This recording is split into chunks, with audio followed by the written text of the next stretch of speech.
on this compressor right here, on the side, you always have an accumulator tank. And you could have a single pipe coming in or a two pipe, depending on the size of the unit.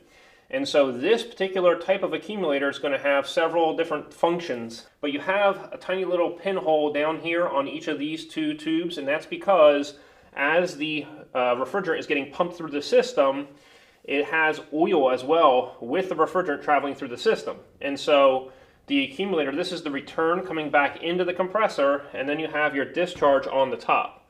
And so this right here, at the top of the accumulator tank, there is a strainer screen. So this little screen will protect from any debris going into the accumulator and then into the compressor, because you don't want any metal shards, like copper shards, getting in there into the pumping mechanism, because that would mess it up.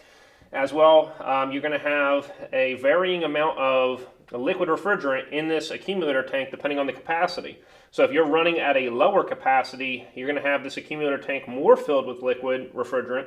And then when you're running at full capacity, you're going to have a lower amount of liquid refrigerant. And so the whole point is you don't want to ever overcharge a inverter system, because you can't tell how much refrigerant's in this accumulator tank. And if you add too much refrigerant into these systems, the refrigerant level will rise up above this pipe right here, and then you're going to have liquid refrigerant traveling into the compressor, which is going to damage it. So you got to remember that you have low pressure vapor coming into the compressor, and then high pressure vapor coming out of the compressor.